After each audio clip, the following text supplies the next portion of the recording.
Welcome to Second Take, the show that takes a look at the issues behind the news. The much-anticipated process to shortlist bidders for South Africa's inaugural procurement of independent transmission projects, or ITPs, was launched this week. Terence Creamer joins me to discuss the development and the plan to launch it with the help of a new credit guarantee vehicle.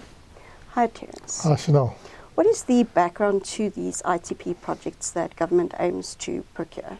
Well, the big background, the big picture is that we've got a deficit in our infrastructure that's been rolled out for grid. But we also have a big infrastructure financing gap. We know that Eskom is not really a going concern without the help of the taxpayer at the moment, and they have got that injection, and there is a turnaround underway. There has been a separation of the transmission business into National Transmission Company South Africa, but it doesn't have the balance sheet to really carry out the transmission development plan, which is over 14,000 kilometers of power lines, is the big the big ticket item, and lots of transformation capacity that needs to come in by 2035. And really the ITPs, which is bringing in private sector participation into the sector over a concession period, which hasn't been defined yet, is really to try help accelerate the rollout of some high impact and late stage projects within the TDP. And that's really what the aim is, to accelerate the rollout of grid, which has been in big backlog, largely because when Eskom was rolling out the big generation projects, they were delayed and they went massively over budget. So in our tariff, we were paying for new grid infrastructure, but a lot of that money was being diverted to the delays at Kusile and Medupe. So we have this big backlog in grid, and it's particularly acute in the renewables-rich areas of the Northern Cape, for instance. So there's also other elements that need to come in, like developing load in those areas. So there's a lot of battery storage programs to help have some demand in those areas.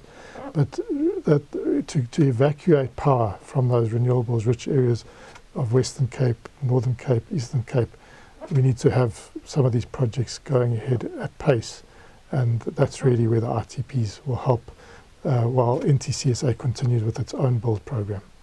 Have projects been identified, and how will the procurement be carried out? Yes, so these late stage projects have been identified by NTCSA, which is still a wholly owned subsidiary of Eskom. There is a process, a separate process to fully separate NTCSA to form the national or transmission system operator company in line with legislation. But NTCSA, as I said, has got its own plans, and it has this TDP. And within this TDP, it's identified 7 initial corridors for this first phase. And they're mostly in the Northern Cape, but they also cut across some of the other provinces, Free State and Northwest Province. So those have been advanced to a certain stage where servitudes have been acquired or secured, where environmental impact assessments have been done to a certain level. They aren't fully secured, they're not fully approved, but they're fairly advanced. And these will be put into a bidding process now. But before we get to the bidding process, we've launched a pre-commercial qualification process that was launched this week. And those potential ITPs, which will be special purpose vehicles with some experience in building grid infrastructure, probably in the rest of the world. We know that India and Brazil are leaders in this, and we're taking a lot of examples from those two countries in the way we're starting to roll out these private sector participation in our own country. So these projects have been identified, and the bidders will, to access these documents, need to pay 150,000 rands, and they will then go through these documents, assess whether they can put together in terms of a reasonable bid and show that they have experience. If they get shortlisted to pre-qualify, in November there will be a tender that is issued, a request for proposals. Then there will be a 6-month adjudication process, and then we'll know, in the middle of next year basically, who the preferred bidders are to build these first 7 projects. In parallel, work is advancing on a new credit guarantee vehicle to de-risk these projects without government guarantees. Yeah, that is very key. So one of the criticisms of the renewables program is that it's gone ahead with quite a lot of government guarantee backing, and that sits somewhere, and it sits on the national accounts in the form of contingent liabilities. These haven't been drawn on, but they are reflected as a liability, and because of our weak national accounts balance sheet, there's a view that we can't really put that additional strain of additional contingent liabilities through having private sector participation, not only in grid infrastructure, but the idea is to also have much more private sector participation in railways and ports, for instance, and potentially water. So we've got this PSP model rolling out, but we don't want to overburden the taxpayer, and then overly risk our accounts through a big surge in government guarantees. So this is an innovative model that's being developed with the World Bank Group.